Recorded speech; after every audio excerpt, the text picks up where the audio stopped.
Я вот, знаете, интересно размышлял вот буквально пару дней, что даже и подумать не мог, насколько нестабильно это время будет. То есть раньше как-то было все вроде бы понятно. Из года в год все как-то предсказуемо. Ну, то есть, помните, вот, ну, кто-то меня понимает, о чем я говорю. А сейчас такие времена, что я вот даже, ну ладно в мире, я даже в церкви как бы какие-то вещи вижу нестабильные. Что-то пытается проскочить, залезть, просунуть, вытащить, разделить. Понимаете, вот эти вот все моменты, они как-то вот, ну, пришли вот с этим временем, в котором мы сегодня живем. Я сегодня хочу обратить ваше внимание на книгу послания, не книгу даже, а послание Иуды.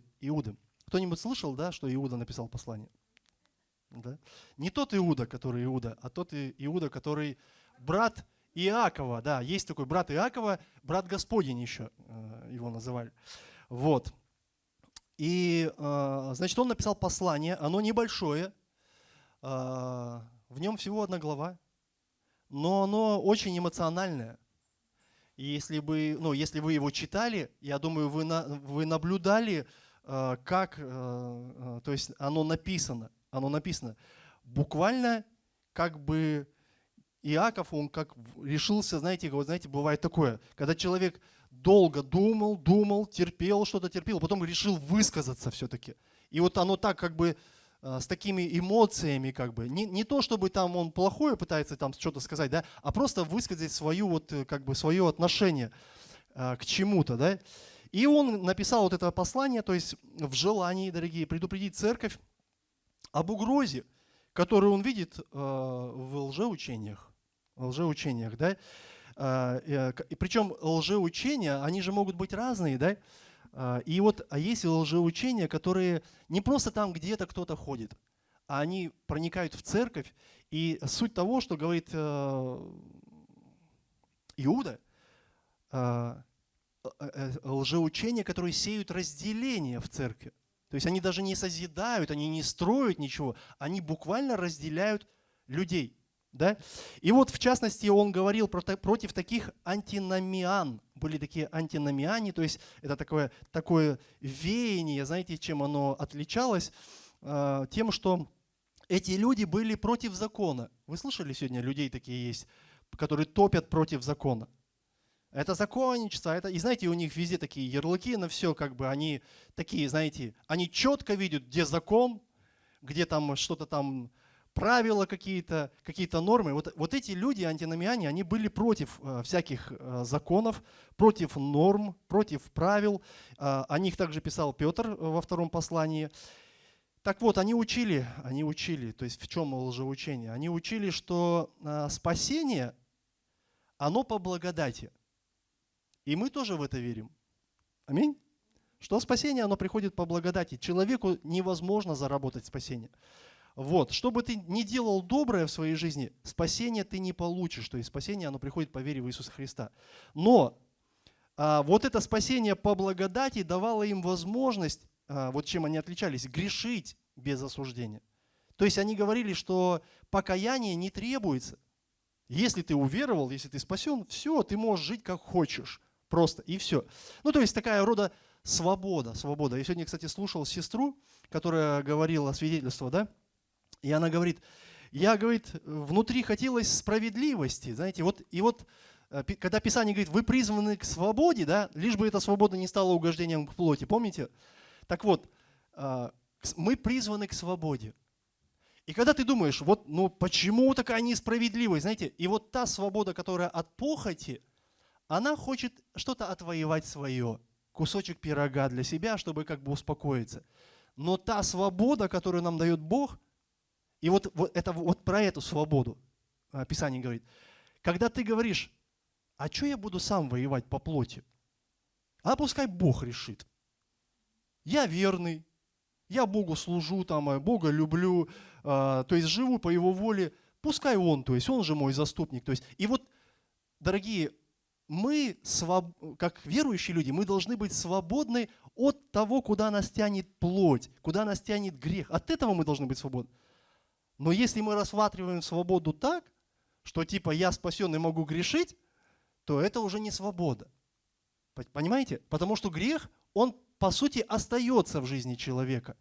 И ты, нет, не ты, и те, они как бы остаются рабами греха. Поэтому вот они учили, что типа спасение по благодати и покаяние не требуется. И знаете, что интересно, кстати, я когда слышу такие вот тезисы, а их сегодня немало, кстати, в это время, против закона, против, у вас там правила, у вас там нормы, все, вы там все законники. Понимаете? Когда я слышу такие тезисы, я сразу вспоминаю людей, которые говорят, марихуану курить плохо, плохо. А верующие говорят, это грех вообще, да? И тогда люди говорят, слушайте, а давайте ее легализуем. И это будет нормой. И они принимают законы, то есть, а теперь это норма. И теперь воюете там, что хотите, говорите. Для всех это теперь открыто. Пускай все будут под соблазном. Понимаете, не только типа, что тут нас вот постоянно прессуют, типа вот грешники, а пускай все теперь такие будут одинаковые, да? И вот как бы легализовать, да, и причем это же заинтересованные люди делают, это же не все общество решило, а именно заинтересованные, да, которые могут повлиять на эти вещи. Как вот Иисуса распяли, написано весь Израиль, да не весь Израиль, а все, кто там в притории в этой находился. Понимаете? То есть, а кто там находился? Да большинство там было как раз заинтересованных людей, которые и качали-то, в принципе, погоду, там, всю эту атмосферу. Вот. И про что я хотел сказать? То есть пусть это будет типа нормой, да? Так вот, лжеучения, о которых предупреждает нас Иуда. То есть же тоже люди, которые пытаются просунуть в церковь какие-то вещи, дабы тоже легализовать свои идеи, свои мысли, чтобы они тоже стали частью церкви, чтобы церковь была такая, чтобы не мне измениться и быть частью, а чтобы они под меня подстроились, чтобы мне было там комфортно, понимаете? Вот, то есть вот такая вот история, то есть с этими лжеучениями. Но Иуда, он ревностный, и я это вижу просто по его посланию, и он говорит, я не могу это терпеть, просто вот так, как бы он выговаривает. Ну как это можно терпеть? И он раз, и такие слова говорит, да. И знаете, что самое интересное? Я вижу, что заказчик вот таких вот лоббирований мыслей всегда, дорогие, лукавый. Всегда лукавый. Вы помните, как и Еве он сказал, а правда ли сказал Бог? И вот знаете, иногда люди к нам подходят, а правда ли вас учат тому, что типа вот так, то есть, а правда ли это? То есть и мы начинаем смущаться, потому что а правда ли? А правда. И вот заказчик всегда лукавый, он хочет, чтобы мы, смотрите, лукавый, через такие вот заходы, через окно там или еще что-нибудь, через форточку. Мне просто вот интересно сам этот образ. Он пытается, смотрите, сделать так, он же отец лжи, он же сам ничего не может, и он пытается сделать так, смотрите, чтобы дверь ты открыл ему сам. Сам открыл. Это Иисус стоит, тихо стучит. А он просто тебе навевает, то есть и ты... Бывало дома такое, знаете, ходишь, как будто кто-то постучал, ты пошел, дверь открыл на растопашку, никого нет. Да? Никто же не стучал. И у меня как-то такое было, я после этого принял решение, то есть если мне показалось, я не дергаюсь вообще. Понимаете, если я убежден, что это происходит, тогда я иду.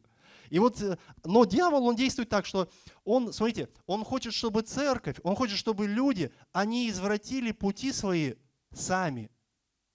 Не он извращает. Он просто говорит, а правда ли?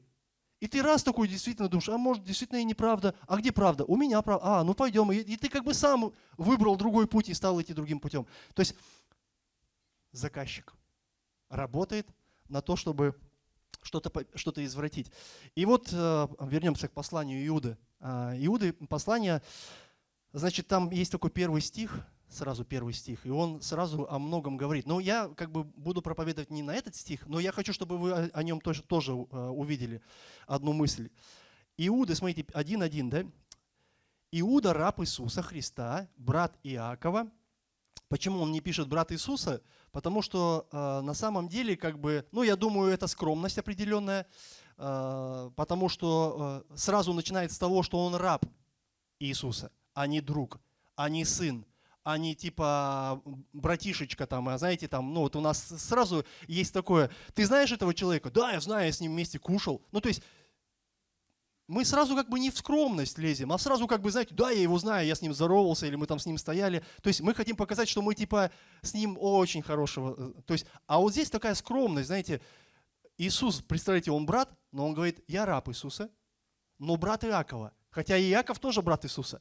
Но Иаков, он был, ну, можно так сказать, пастор Иерусалимской церкви. Он был очень в авторитете в те дни. Так вот, он говорит, я брат Иакова. И вот смотрите, пишет дальше, призванным, которые освящены Богом и Отцом и сохранены Иисусом Христом. Смотрите, призваны, освящены, да, в других переводах написано возлюблены, то есть призваны и возлюблены, и сохранены Иисусом Христом. По сути, его обращение, то есть вот освященные и сохраненные, то есть к тем, кто еще не увлекся этими мыслями, кто еще не улетел далеко в своих этих, в сомнениях или еще что. То есть, а почему? Он говорит, да потому что вы освящены, то есть вы реально, то есть Бог призвал вас, и вы хранимы Богом, то есть Христос вас хранит от этих мыслей. Так вот, я, кстати, помню, в школе учился как-то, ну, вы тоже, наверное, помните, было у кого-то на уроках, так говорили, ты что там, мух ловишь? Или там ворон считаешь? Было такое? Так вот, в какие моменты нам это говорили? Чаще всего, я думаю, да, это не было связано с тем, что ты так внимательно сидел, смотрел на учителя, то есть, и он тебе это говорит. Конечно, это было тогда, когда ты где-то там, когда учитель что-то объясняет, ты где-то там летаешь в облаках, что-то там смотришь, и тебе говорят, ты что там, ворон считаешь, что ли? Ну, что там происходит? То есть, почему ты не с нами, да? То есть, и вот в школе, я помню вот этот момент, то есть, что люди, они как бы не в тему не погружались. И, естественно, когда приходили экзамены или там еще что-то, заваливали учебу. Да?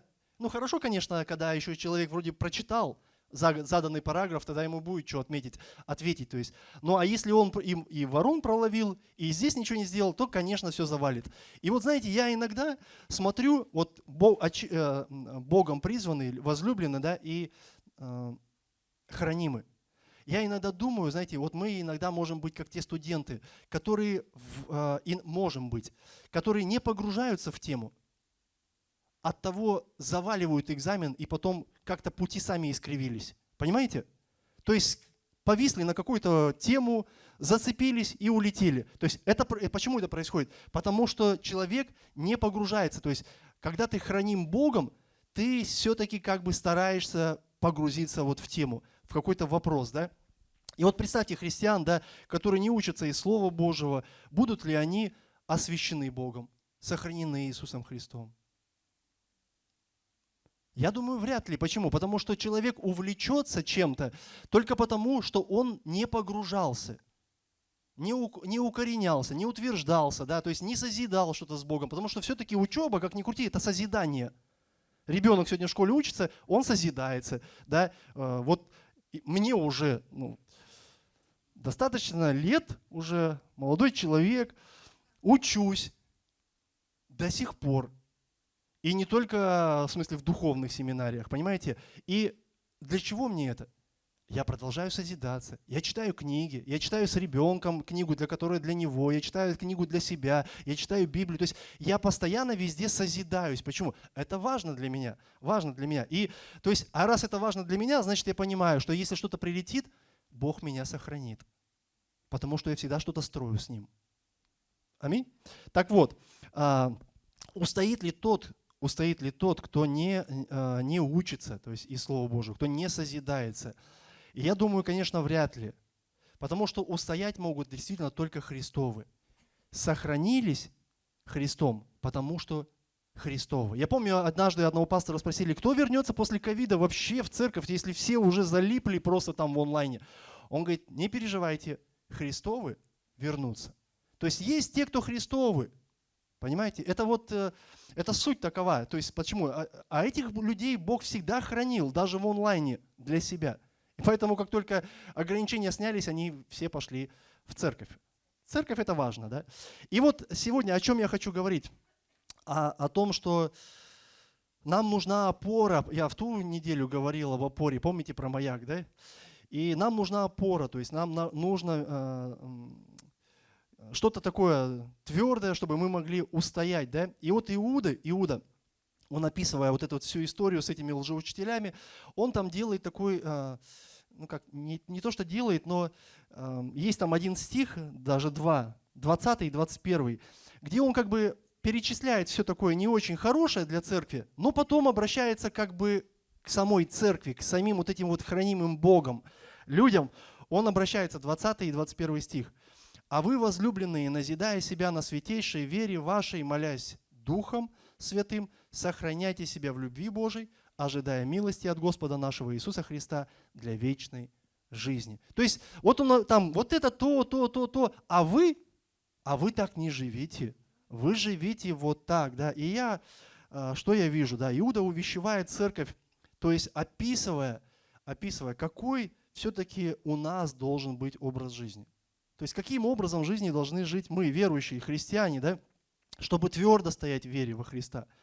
И он там, вот в этих двух стихах, он говорит о 4 шагах утверждения, то есть о которых я сегодня хотел бы с вами поговорить. 4 шага утверждения. Это назидание, это молитва, хранить себя и ожидать Христа. То есть вот такие 4 шага. И начну я с назидания себя. Конечно, хочется отметить, какой бы перевод вы ни смотрели, что бы вы ни читали, то есть, потому что сегодня переводов достаточно много, да, и есть такие переводы, что назидать себя на святейшей вере, да, Писание говорит. Но есть переводы, где говорит святейшей верой, то есть на вере или верой, то есть вот это не суть. Важно, в смысле, как это происходит. Суть в том, что мы сами ответственны за свое созидание. Вот в чем дело. Потому что вера наша, она при любом раскладе должна включаться. При назидании. Читаешь слово, если не растворяешь слово верою, ничего не происходит. Слышишь слово, если не включаешь, не растворяешь слово своей верою, да, оно тоже остается бесполезным. И поэтому мы несем ответственность за свое созидание. И на самом деле не стоит думать, что Христос, Он как-то нас заставит быть верующими, или как-то нас заставит читать, или как-то нас заставит там служить, любить Его, то есть поклоняться. Не заставит. Невозможно. То есть здесь фактор все-таки воли и нашей тоже. Бог со своей стороны дает благодать, но мы должны включиться, чтобы эта благодать, она стала для нас активной, то есть полезной. Помните, как Павел говорит, нечетно принята была благодать. То есть и здесь, конечно, мне нужно включить что-то свое. Вот.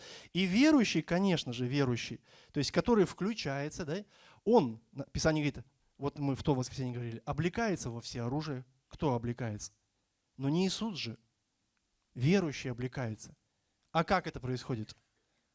Ну, это же не физически, в смысле ты берешь какой-то бушлат на себя натягиваешь, да, там, праведности, или шапку спасения, да? Нет, конечно, то есть это все духовно, это все верой, да? И также происходит, смотрите, умерщвляете плоть. Кто это делает? Верующий.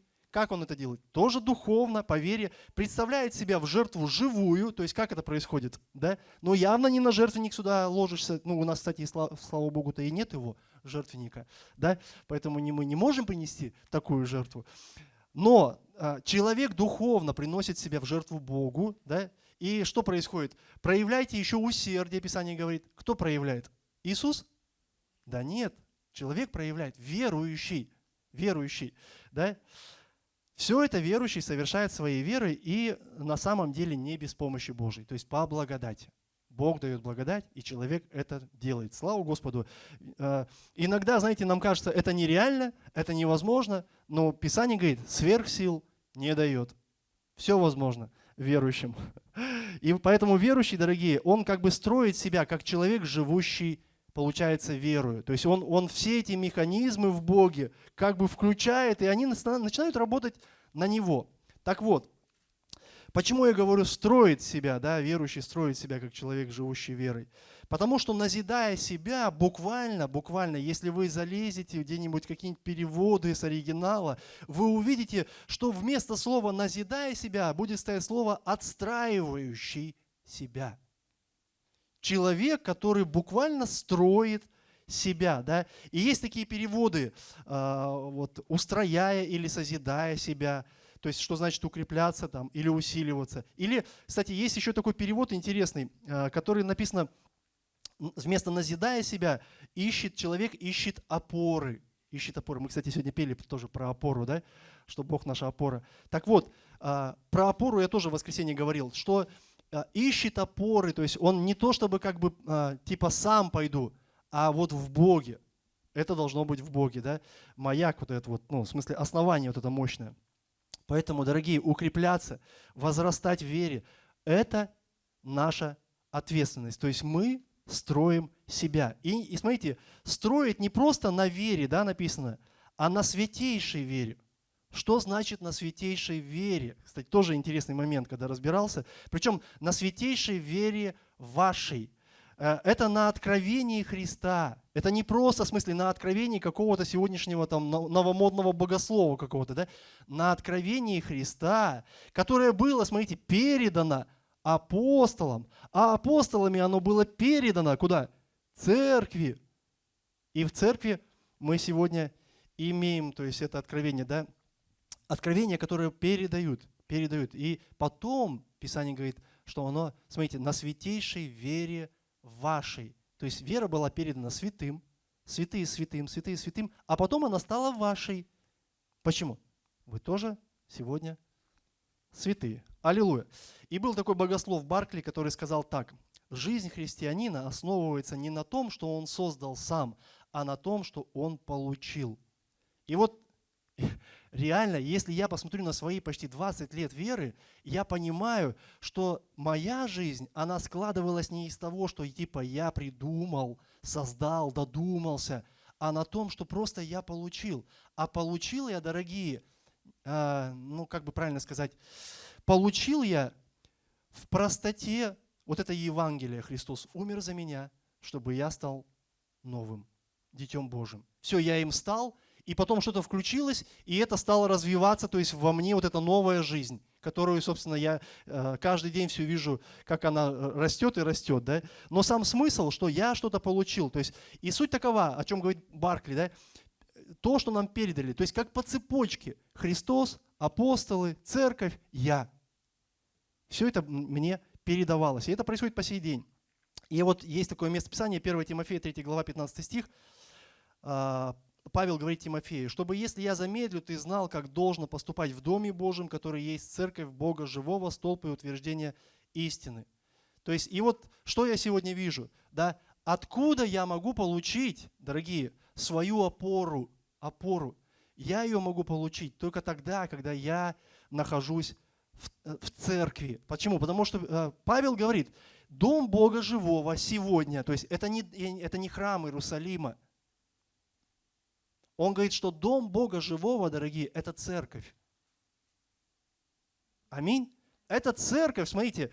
А дальше он говорит, что церковь – столб и утверждение истины.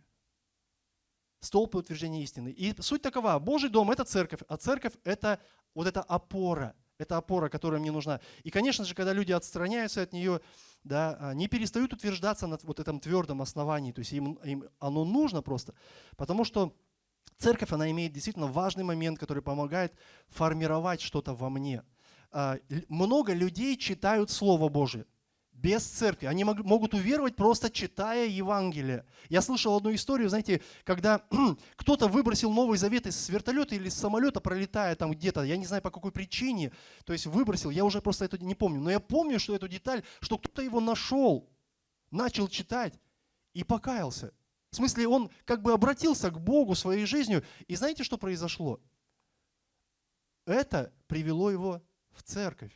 Это не оставило его, в смысле, человеком, который 300 лет потом там жил, ну 300, ладно, я приборщил, 30 лет, например, жил, и типа продолжал разбирать Слово Божие, да, такой одинокий богослов, да.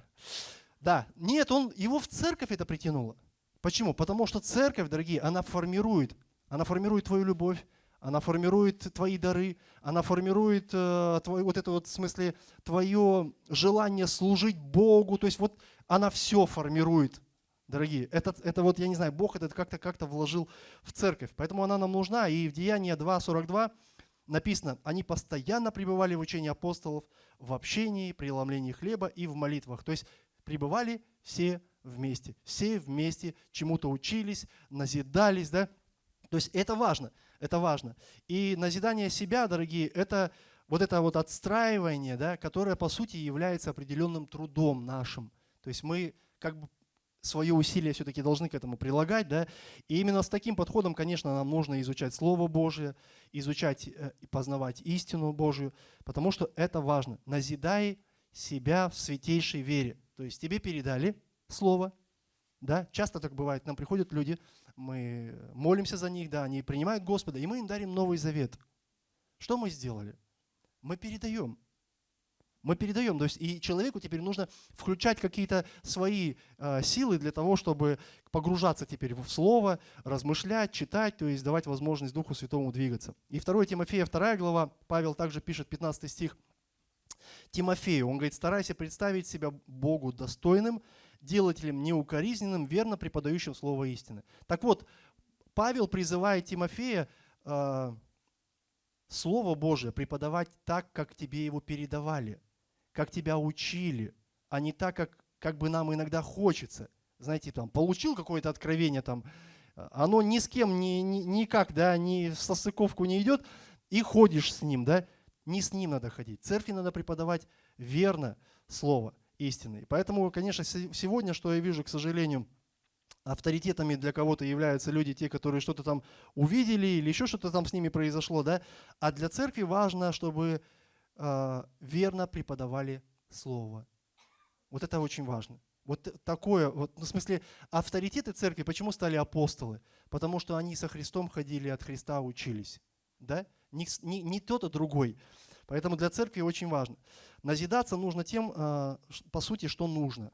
Что нужно. Я вот, кстати, когда в больницу попал однажды, вы знаете, кушать хотелось в больнице. И хотелось не того, чем кормили. Да, кормили меня по диете. Диета там была. И она такая невкусная пища. Но знаете, что я понял? Это самое необходимое, что мне тогда там нужно было. Не то, что я хочу, а то, что нужно на самом деле. И вот в церкви действительно, знаете, мы иногда ждем, что то, что я хочу, а Бог дает то, что нужно. Просто вот так вот. Поэтому верно преподавали Слово. И я сейчас даже вот эти слова говорю, я даже представляю, как некоторые могут сказать себе, допустим, там, а что верно? Думаешь, то, что ты говоришь, верно, понимаете? Нет, конечно нет, да. Но то, что Бог тебе говорит. Не ты себе сам, а Бог. То есть вот это, я думаю, верно. И поэтому Слово, знаете, как бы мы не хотели бы что себе выбрать, то есть какое оно прилетает сегодня, такое оно и верно для сегодня. Аминь. Чтобы мы назидались на святейшей вере. Итак, назидать себя, дорогие, это важно, на святейшей вере, на Слове Божьем, то есть в церкви, на учении апостолов. Второй момент – молиться духом. И вот это вот молиться духом, на самом деле, знаете, это не молиться на автомате.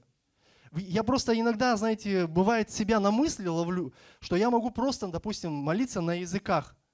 И в этот момент я ни о чем особо не думаю, я даже не сконцентрирован, вы переживали это? Я даже не сконцентрирован на сути самой молитвы, просто хожу, как бы, Павел говорит, я много молюсь языками, больше, чем все, да, например, он говорит.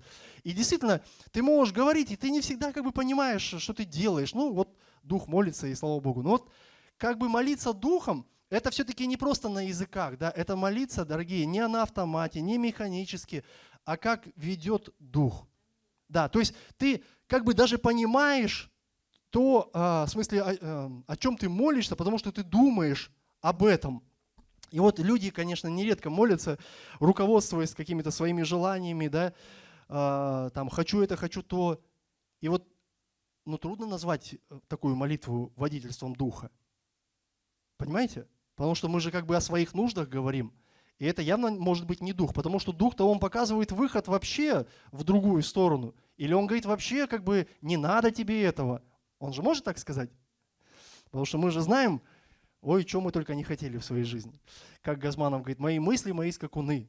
То есть одни прискакали, я уже начал думать за это, да, а уже другие прискакали. То есть эскадрон за эскадроном. Ты не успеваешь вообще просто разобраться там, хоть и регулировщика ставь в голове. Так вот, дорогие, мы нередко молимся, руководствуемся своими желаниями, но не желаниями, которые поднимает Дух Святой. Вот в чем дело. И вот молитва Духом, дорогие, это подобно тому, как бы Дух показывает волю Божию, за что молиться. Мы иногда, как вот те котята слепые, тычемся, потому что не понимаем, что есть воля Божья, и поэтому мы даже как бы не осознаем, сколько времени мы потратили на ту или другую молитву, потому что как бы просто чисто какие-то вещи у нас уже механические.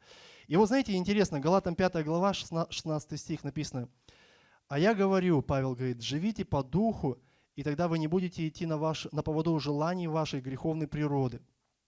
И вот знаете, что я вижу? Здесь не говорится о молитве, да, но здесь говорится о том, что человек, если он молится, руководствуясь духом,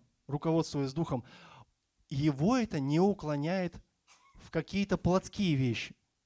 Я вот думаю, вот сестра сегодня, которая делилась свидетельством, да, то есть это вот как вот Дух Святой, он хочет тебе, вот ты хочешь принять какое-то решение, но Дух Святой, он хочет тебе показать, поступи вот так. Я помню тоже такую ситуацию, нечто, о чем сегодня свидетельствовалось. Я сижу, в общем, в одном этом кабинете, я выдал там информацию, мне выдали свою информацию, ну и та информация, как обычно, да, ты не прав, то есть иди гуляй. И у меня внутри вот это чувство несправедливости. Я знаю, что я сделал все. Мы просто отжались, то есть, чтобы, как бы, ну, когда я пришел уже с результатом, мы просто отжались со всех сил уже, чтобы это сделать. И нам говорят, вы не правы, идите дальше, занимайтесь. А дальше нечего делать, потому что все сделано. И я это не могу им объяснить, потому что они как бы стоят на своем.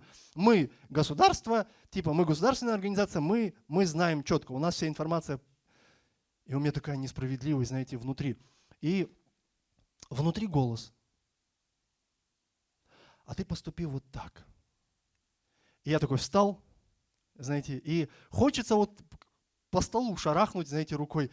А у меня такое внутри. А давайте, знаете, что сделаем? И я уйду.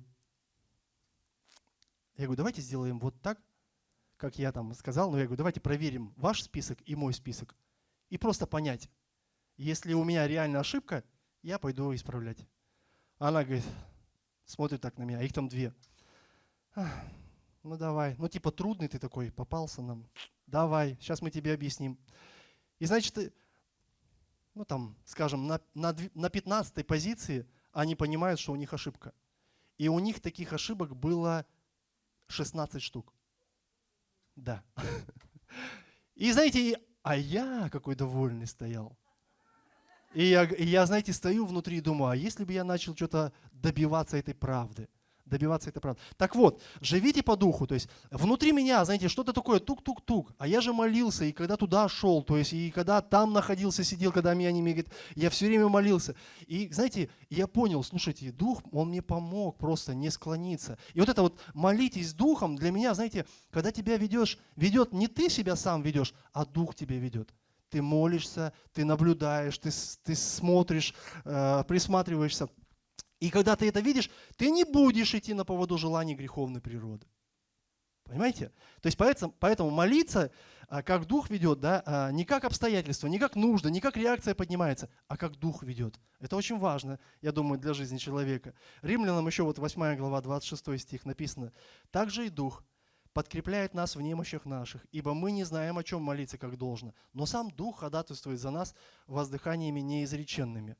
Да, и вот когда мы молимся, дорогие, Духом Святым, то есть мы реально понимаем, то есть, что нам еще сказать?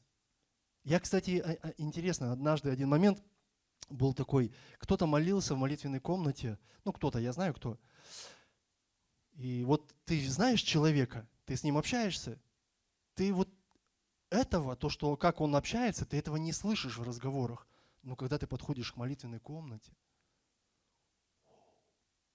такое чувство, там как будто Господь закрылся. Такие богословские вещи, откровение за откровением можно получить, понимаете? И знаете, я просто думаю, откуда все это? а Дух Святой поднимает. Дух Святой поднимает, и поэтому человек, то есть если он не просто пришел опять нужды что-то, да, Богу рассказывать, то есть у него реально поднимается, он молится об изменении себя, он молится об изменении города, там, в смысле, ну как, духовном, да, преображении. То есть у него как бы такое ходатайство начинает двигаться, а не просто «дай, Господи, Господи, дай». То есть вот какая-то молитва, она реально духовная. И Писание говорит, как должно, то есть сам Дух ходатайствует за нас. Вот это вот, конечно, воздыханиями неизреченными трудно в переводе, да, но некоторые переводят это так. Молятся так, что словами трудно объяснить. То есть простыми словами, то есть вот как это все Дух Святой делает. Ну, важно молиться, дорогие, Духом. Важно молиться Духом. Третий шаг, да, который будет как вот помощь для нашего утверждения, это сохранять себя в любви Божией. Вот это слово «сохранять», оно переводится как «уберегайте», «содержите под стражу», «охраняйте», «охраняйте». И вот, когда я смотрю «сохраняйте себя в любви Божией», я думаю, как возможно себя сохранить в любви Божией. И я вижу, что речь здесь идет о послушании Богу, о верном следовании Слову Божьему. Смотрите, Иоанна 15, 9, 10, давайте прочитаем. Написано, как возлюбил меня Отец, 9 стих, да, и я возлюбил вас, прибудьте в любви моей. Если заповеди мои соблюдаете, то есть будете послушны им, да, прибудете в любви моей, как я соблюдал, то есть был послушен заповеди Отца моего и пребывая в его любви. И вот о послушании. То есть, по сути, пребывать в Божьей любви, это жить. Ну, то есть мы как христиане, да, это жить, исходя из своих все-таки взаимоотношений с Ним, а не из своих взаимоотношений с кем-то или с чем-то. Тогда я смогу сохранить себя в Божьей любви, то есть в завете с Ним, да. Потому что вот смотрите, вот это слово вот оберегать отношения, да, оберегать. У меня образ такой просто есть из жизни. Я состою в браке. У меня есть жена. И если я оберегаю свои отношения с ней, храню себя в любви с ней, то чем это выражается? Не тем, что я говорю, так, принесла, поставила, убрала, да, ну, как у некоторых есть обычай. Это обуславливается тем, что я берегу свои отношения с ней, что когда кто-то пытается на меня повлиять, когда кто-то пытается вторгнуться в мои отношения с ним, то есть когда кто-то пытается повлиять на мою любовь, я вспоминаю не то, какая она там или там, в той или в той ситуации. Да? Я руководствуюсь заветом, то есть в каких я отношениях вообще с ней. И у меня были случаи, я рассказывал вам, что когда мы друг друга не понимали, и это как-то клокотало внутри меня, и я хотел справедливости, первое, что мне всегда показывал Бог, помнишь завет, который ты с ней заключил?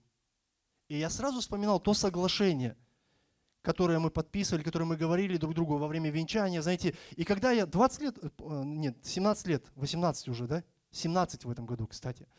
17 лет, представляете, я вспоминаю, то есть вот то, что я проговаривал ей тогда. И естественно, если я помню вот это, я буду беречь и хранить эти отношения. Они, по сути, будут как под охраной.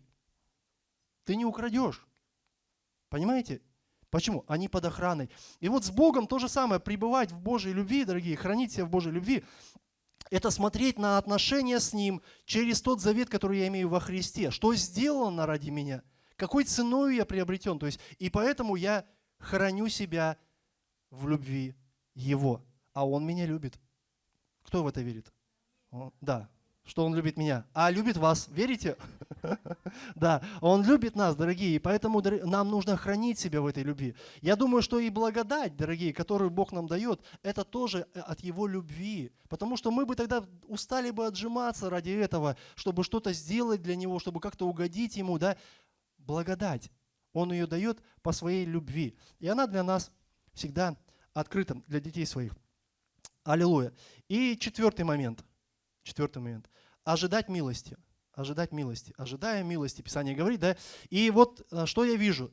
В других переводах как-то более это раскрыто, что ожидание не просто милости, в смысле не просто того, чтобы Господь как-то Он добрым был для меня, да, а ожидать пришествия Господня, ожидать милость, которую Он принесет тем, что жизнь вечная, она то есть придет в мою жизнь.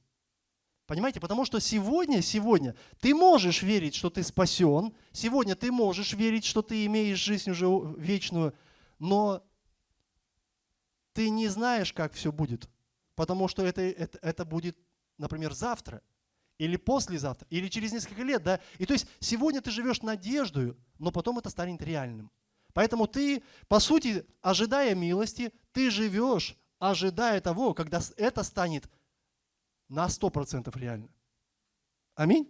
И вот в этом, дорогие, в этом и есть утверждение, что нам нужно жить так, как вот сегодня. Что бы ни происходило, ты живешь не ожиданиями того, что тебе нужно сейчас, а ожиданиями того, что Христос придет и придет жизнь вечная с Ним.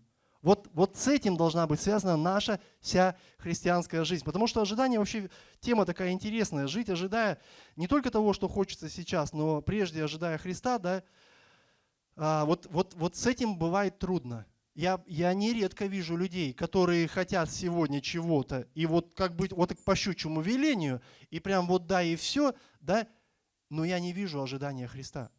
Я не вижу ожидания пришествия, понимаете, я не вижу, что человек, Бога с верой ждет. Вот в чем дело. А Писание же как написано? Придя, Господь найдет ли веру на земле? Веру не то, что колбаса там закончилась, или не то, что там билеты там на автобус нет, а веру, которая его ждала. Его ждала. У нас часто, кстати, люди, они переживают некое уныние такое от веры своей, потому что их ожидания, они не связаны с Богом там, который придет. Они связаны с тем, что они не получают сегодня. Молился, не дали. Молился, не получил. Молился, не прилетело, и все. И человек начинает угасать в своей вере. А нам нужно жить, дорогие, ожиданиями, дорогие. Потому что ожидание милости – это не для этой жизни в первую очередь, а для той, которая откроется в нем. Аллилуйя. Иоанна, смотрите, 14 глава, 2 стих. Написано: «В доме отца моего, Иисус говорит, обителей много. А если бы не так, я сказал бы вам, я иду приготовить вам место». И вот этой милости мы ожидаем, что для меня там есть место. Да, я здесь сегодня как странник. Да, я здесь сегодня ничего не получил, там, допустим, от жизни хорошего. Да, я здесь сегодня страдал. Возможно, я был рабом, сидел на ошейнике. Раньше это, кстати, очень актуально было, да? Возможно. Но здесь я всегда был свободен, и я знал, что у меня там место, которое приготовил для меня Христос. Потому что все, дорогие, это закончится. Рано или поздно. У кого-то раньше, у кого-то позже, да, но все это закончится. Но есть место, которое приготовил для меня Господь. И я верю, что Господь больше печется о том, чтобы у нас было место там, чем здесь. Мы же все за это место держимся. Ой, Господи, пусть все испытания пройдут, пусть все проблемы уйдут. Но зачем ты так молишься? Молись не за это, молись за то, что, Господи, дай мудрости пройти. Дай силы устоять, потому что ты никогда не будешь готов ни к чему, если ты будешь все время увиливать, да? Потому что вот у нас просто мышление такое: мне бы здесь хорошо было, что мне там? Я даже не знаю, что будет там. А там будет лучше. Там ни болезни не будет, ни кровь тебе никто не свернет, да, не проклянет тебя никто, то есть и не будет пытаться даже. Ну, в общем, страданий ничего нет, да? И я смотрю, знаете, на Иисуса, я думаю, вот представьте, если Он печется о том, чтобы быть там нам, а Он же, кстати, тоже был здесь, и Он-то свою чашку страданий-то выпил, хоть был недолго, но выпил. И мы, дорогие, пройдем свое, и будет нам место. Аминь. И вот, 4 такие шага, да, чтобы нам утвердиться в этом. Нам не просто иногда надо что-то делать в жизни, глядя на эти 4 шага, да. там, послушать, может быть, слово в церкви там, или помолиться в каких-то трудных обстоятельствах. Да? Нам, по сути, Иуда говорит, нам нужно жить так. Это образ жизни, нам нужно жить так, да, и это основа. Хотел ты опору в жизни? Хочешь опору? Стоять, как тот маяк. Стоять уверенно, да? То есть тебе нужно ее получить. А получить ты ее можешь тогда, когда ты будешь жить так, да, назидать себя в вере, молиться Духом, хранить себя в любви Божией и ожидать Господа. И ожидать Господа. Потому что, вот если вернуться к 1 стиху, как мы остаемся сохраненными?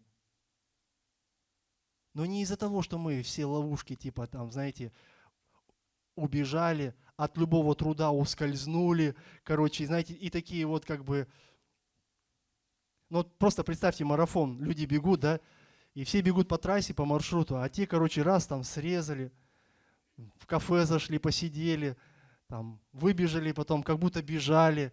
То есть, ну, представьте таких людей. Ясно дело, что такой человек-то, учитывая, что Бог сердцеведец, такой человек-то награды не получит.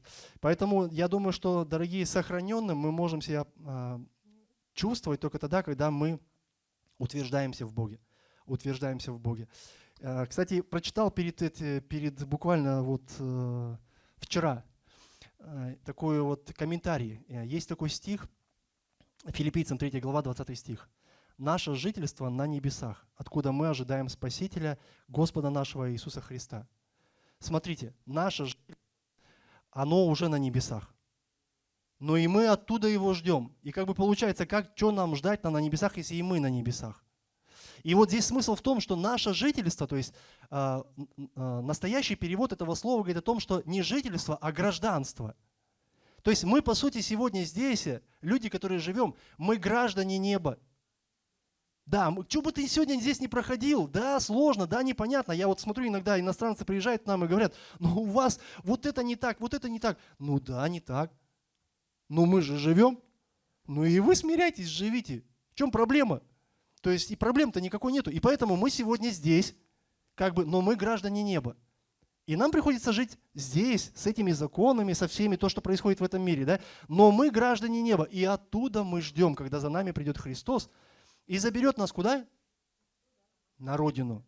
На родину, да? На нашу родину. Но почему он пишет Филиппам вот эти слова? Это вот просто такая мысль интересная. Филиппы – это колония Рима, этот город. И когда он туда писал, то есть там такая тема была. Все колонии Рима, то есть города, которые, как сказать, они там строили, то есть вот в своих этих колониях, да, ну в смысле вот то, что захватили, они там строили свои города. Так вот, они там как сказать правильно, они там не подстраивались под культуру жителей, которые жили там. Они буквально насаждали свою культуру. Все. Римская одежда, римские театры, римские бани, там, римские названия улиц, короче, римские титулы, там. В общем, все как в Риме. И сама фишка вот этого всего, они этим гордились, что они римляне. Они приходили в любую страну, которую они завоевали, они насаждали там свое, жили, и они гордились тем, что мы, римляне, мы даже не собираемся с вами как-то... Кстати, есть один стих, где вот эта гордость, ее прям видно, это Деяние 16 глава, с 20 стиха написано. Они говорят, обвиняли Павла и Силу. Смотрите, они говорят, «Сии люди, будучи иудеями, возмущают наш город и проповедуют обычаи, которые нам, римлянам, не следует ни принимать, ни исполнять».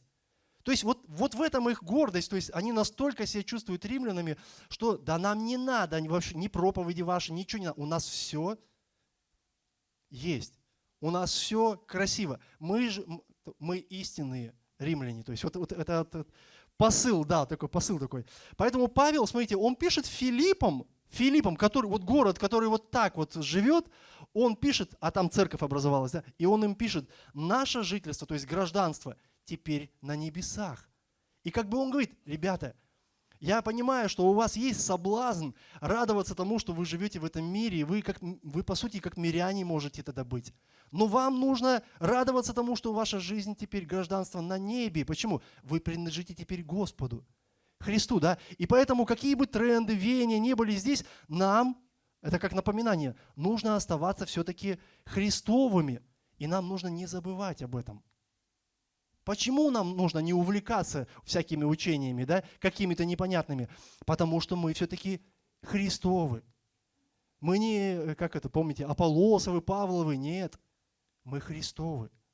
Мы за Христа должны держаться, и поэтому, может, ты не чувствуешь сегодня, что ты на небесах живешь, но нам нужно верить просто, что ты гражданин.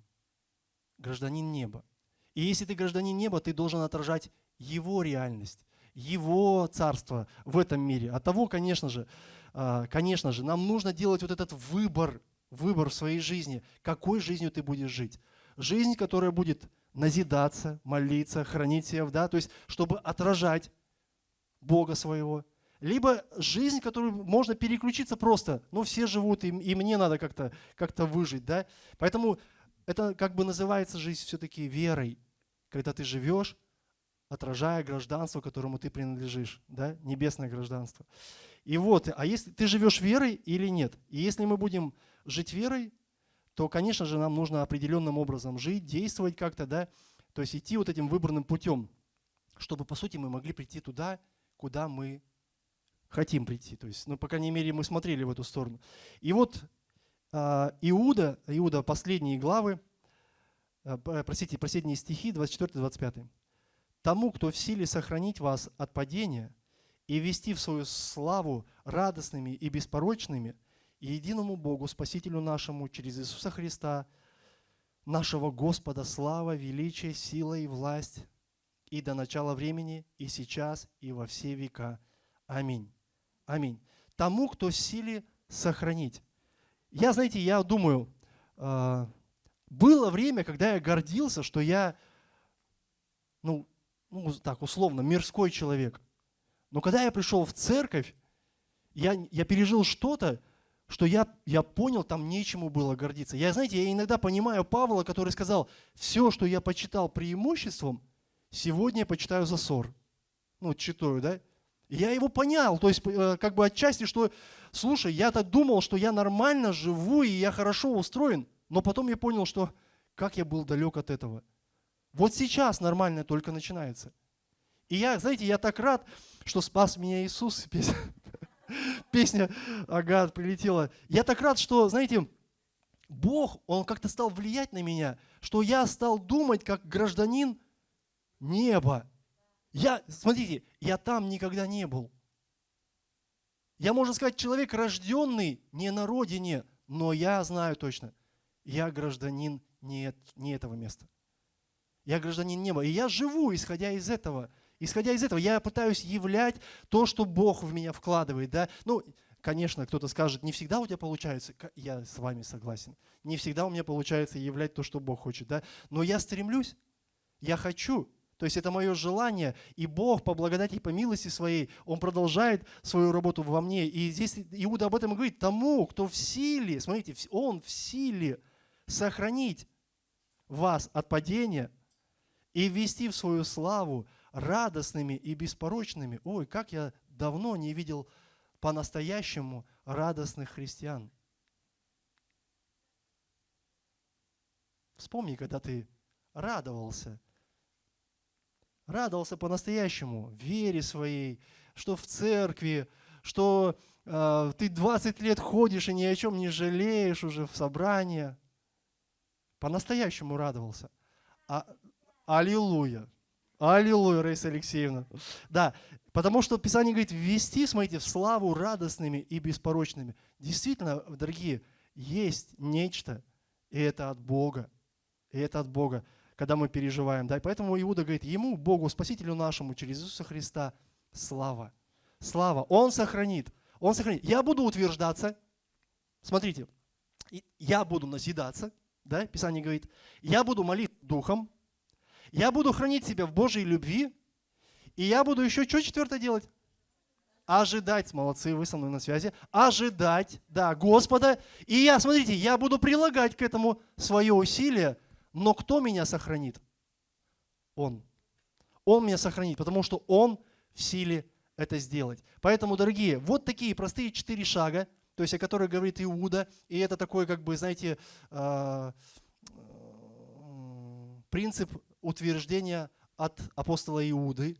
Вот, сегодня мы раскрыли, да, с вами. Поэтому делай это, и будешь стоять твердо. Делай это в церкви, и будешь иметь опору, потому что церковь, она опора истины. То есть мы здесь и созидаем все вместе ее, слава Господу. Вот, и тогда ты будешь стоять. Да, и тогда ты будешь стоять твердо в своей жизни. Аминь. Давайте встанем и помолимся. Аллилуйя. Господь Иисус Боже, мы благодарим Тебя.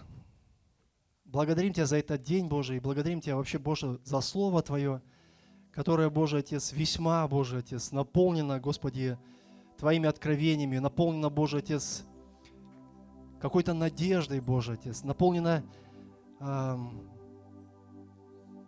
каким-то, Господи, утешением, что ли, Боже, которое говорит, Боже,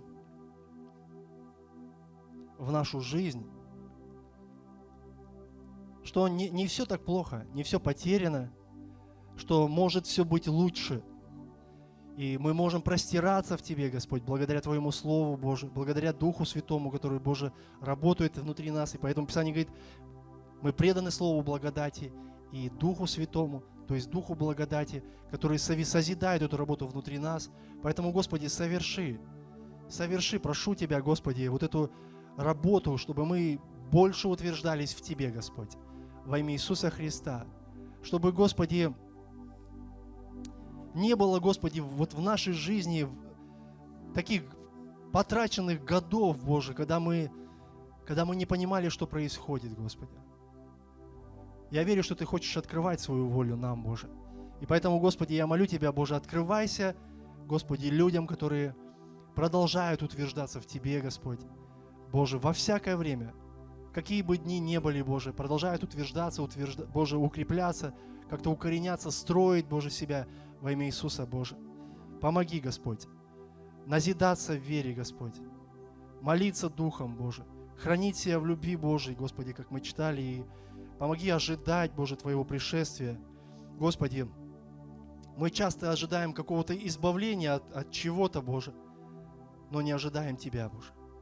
Поэтому научи нас ожидать Тебя, Господь, приходящего в нашу жизнь, Боже, с этим избавлением, Боже, во имя Иисуса. Чтобы мы не отпали, Господь, чтобы мы не соблазнились, Боже, чем-то, чтобы оставались освященными, Господь, и сохраненными, Боже, Отец, Тобою. Во имя Иисуса Христа, Боже. Прошу, помоги, Господь. Помоги нам, Боже. Мы нуждаемся в Тебе, Господь. Поэтому я молю Тебя о том, чтобы каждый из нас, он верою своей, Господь, мог взяться, Боже, за это Слово, Господь, Боже, и жить в нем во имя Иисуса, Боже. Во имя Иисуса. Господи, благословенное имя Твое святое, Боже. Пусть оно еще больше прославляется в нашей жизни, еще больше, Господи, распространяется во все сферы нашей жизни, Господь, дабы мы, Боже, обрели благодать, Господь. Благодать, Господи, которая нам необходима, Боже. Спасибо Тебе, Господь. Спасибо Тебе за всякое назидание от Тебя, Боже. Благословляем, Боже, Твое святое имя. Аллилуйя. Аминь.